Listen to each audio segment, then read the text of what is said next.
High LDL cholesterol एक खामोश कातिल है क्योंकि कई लोगों को इसका अंदाजा ही नहीं होता कि उनके जिस्म में चिकनाई खतरनाक हद तक बढ़ी हुई है। हालांकि हमारा जिस्म चंद इशारे पहले ही हमें देना शुरू कर देता है, लेकिन ज्यादातर लोग इन इशारों या इन अलामात को नॉर्मल थकान कमजोरी समझकर नजरअंदाज करते रहते अनटिल के उनको हार्ट अटैक जैसी प्रॉब्लम का सामना न करना पड़े। आज की वीडियो में मैं आपको हाई एलडीएल कोलेस्ट्रॉल की 3 ऐसी बड़ी अलामात के बारे में बताऊंगा जो बहुत ही कॉमन है, जिनसे आप बहुत आसानी से ये जान सकते हैं कि आपका एलडीएल कोलेस्ट्रॉल बढ़ा हुआ है। और एलडीएल कोलेस्ट्रॉल की तरह की एक चिकनाई या एक लिपिड जो कि आपके कोलेस्ट्रॉल के टेस्ट के अंदर ही लिखा होता है, जिसे ट्राइग्लिसराइड कहते हैं, कहीं वो तो नहीं बढ़ा हुआ है। इसलिए अगर आपको ये अलामात अपने अंदर मिलती हैं तो फौरन आपको अपना लिपिड प्रोफाइल टेस्ट करवाना चाहिए, सिर्फ कोलेस्ट्रॉल का टेस्ट नहीं, क्योंकि ज़्यादातर लोग जब उनका टोटल कोलेस्ट्रॉल हाई आता है तो वो डर जाते हैं। हालांकि टोटल कोलेस्ट्रॉल मैटर नहीं करता, इसलिए आपने अपना पूरा लिपिड प्रोफाइल टेस्ट करवाना है। हाई एलडीएल कोलेस्ट्रॉल की पहली बड़ी और कॉमन अलामत जो काफी लोग रोजाना महसूस करते हैं वो है एड़ी के पिछले हिस्से में दर्द। खासतौर पर एड़ी का जो पिछला हिस्सा है जो ऊपर की तरफ होता है, जिसे एक्िलीज टेंडन कहते हैं, इस हिस्से में आपको दर्द होगा। और इस हिस्से का पैटर्न ये होता है कि ज्यादातर लोग ये महसूस करते हैं कि जब वो सुबह उठते हैं तो उनको एड़ी में शदीद दर्द, अकड़न, या ऐसा लगता है जैसे उस एरिया के ऊपर किसी ने अंदर कोई चीज चुभोई हुई है। यानी आप पाँव की जो एड़ी है उसको नीचे नहीं रख सकते, और जब नीचे रखते हैं तो आपको शदीद किस्म का दर्द होता है या दबाने पे बहुत दर्द होता है। और इस तरह का जो पैटर्न होता है, जब आप थोड़ी सी वॉक करते हैं, थोड़ा सा चलते हैं, तो ये दर्द फौरन गायब हो जाता है। लोग ऐसे दर्द को आम तौर पर यूरिक एसिड का दर्द, आम कमजोरी, या फिर विटामिन डी लो होना, या एडी का दर्द समझकर रोजाना एक गोली खा लेते और फिर अगले दिन उनको इसी प्रॉब्लम का दोबारा से सामना करना पड़ता है।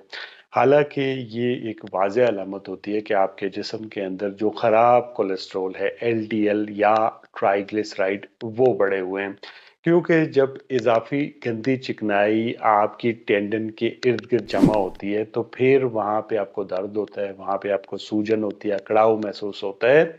इसलिए अगर आपको ये अलामत महसूस हो रही है कि सुबह उठने पे एड़ी के पिछले हिस्से में दर्द होता है और वो दर्द थोड़ा सा चलने पे गायब हो जाता है, तो फौरी तौर पे आपको अपना लिपिड प्रोफाइल टेस्ट करवा लेना चाहिए।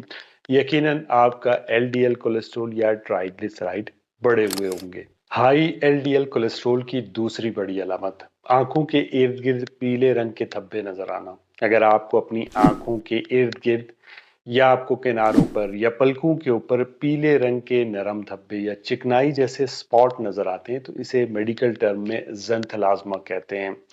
ज़ैंथेलाज़्मा जो होता है ये फैमिली हिस्ट्री की वजह से होता है। मतलब अगर आपकी फैमिली के अंदर किसी का कोलेस्ट्रॉल मुसलसल हाई रहता था तो इसकी वजह से आपको भी ये स्पॉट देखने को मिल सकते हैं। ये अक्सर इस बात की अलामत होते हैं कि आपके खून के अंदर कोलेस्ट्रॉल खतरनाक हद तक बढ़ चुका है। ज़ैंथेलाज़्मा खुद कोई बीमारी नहीं है, लेकिन ये एक वार्निंग साइन है कि आपके जिस्म के अंदर जो चर्बी का निज़ाम है वो ठीक तरह से नहीं चल रहा। खास तौर पर अगर ये धब्बे आहिस्ता आहिस्ता मजीद बढ़ते जा रहे हों तो फौरन आपको अपना लिपिड प्रोफाइल टेस्ट करवाना चाहिए। हाई एलडीएल कोलेस्ट्रॉल की तीसरी बड़ी अलामत जो बहुत कॉमन है और ज़्यादातर लोगों को जब ये महसूस होती है तो वो इसे मामूली समझकर नज़रअंदाज कर देते हैं, और ये अलामत है सीढ़ियां चढ़ते हुए सांस का फूलना। अगर जब आप पहले सीढ़ियां चढ़ते थे तो आपका सांस नहीं फूलता था, या फिर आप जब पैदल वॉक करते थे तो आपको चलने में कोई दिक्कत नहीं होती थी, आपको ऐसा महसूस नहीं होता था कि आपका सांस जल्दी जल्दी फूल गया है। मगर अब जब आप वॉक करते हैं या थोड़ी सी भी सीढ़ियां चढ़ते हैं तो अचानक आपका जो सांस है वो फूल जाता है, सीने पे भारीपन या बोझ महसूस होता है, या जिस्म जल्दी थक जाता है। तो ये नॉर्मल कमजोरी नहीं है, बल्कि high LDL cholesterol Aahista Aahista खून की नालियों में चिकनाई जमा करता है, जिसकी वजह से जो आपका दिल होता है उस तक ऑक्सीजन वाला खून प्रॉपर पहुंच नहीं पाता, और यही वजह होती है कि इंसान थोड़ा सा या मामूली काम करता है तो उसको थकान महसूस होती है, थोड़ा सा चलता है या थोड़ी सी सीढ़ियां चढ़ता है तो उसका सांस अचानक से एकदम से बहुत ज्यादा फूल जाता है और वो ये महसूस करता है कि शायद मुझे लंग्स का कोई इशू हो रहा है। लेकिन दर हकीकत ये हाई एलडीएल कोलेस्ट्रॉल की एक अलामत होती है। इसका मतलब ये होता है कि आपकी खून की नालियों में जो चिकनाई है वो खतरनाक हद तक बढ़ चुकी है और आपको अपना एक दफा लिपिड प्रोफाइल टेस्ट करवाना चाहिए। तो ये थी हाई एलडीएल कोलेस्ट्रॉल की 3 बड़ी अलामत। याद रखिएगा, ये सिर्फ इशारे होते हैं, इसलिए आपने इन इशारों को नजरअंदाज नहीं करना और जाके अपना मुकम्मल जो लिपिड प्रोफाइल टेस्ट होता है यानी कोलेस्ट्रॉल का जो टेस्ट होता है वो करवाना है। और अगर टेस्ट में आपका एलडीएल कोलेस्ट्रॉल हाई आता है और आप उसे बिना दवाई के कम करना चाहते हैं तो उसके लिए आप मेरी इस वीडियो के अंदर बताई जाने वाली चीजें इस्तेमाल करें, इससे आपका कोलेस्ट्रॉल तेजी से कम होगा। मुझे उम्मीद है इस वीडियो ने आपको हाई कोलेस्ट्रॉल की अलामात को समझने में मदद की होगी। अगर इस वीडियो से आपको कुछ सीखने को मिला तो लाइक, कमेंट, शेयर, सब्सक्राइब, और मुझे अपने कमेंट में बताना है कि आपका एलडीएल कोलेस्ट्रॉल कितना रहता है। मिलते हैं नेक्स्ट वीडियो में। अल्लाह हाफिज।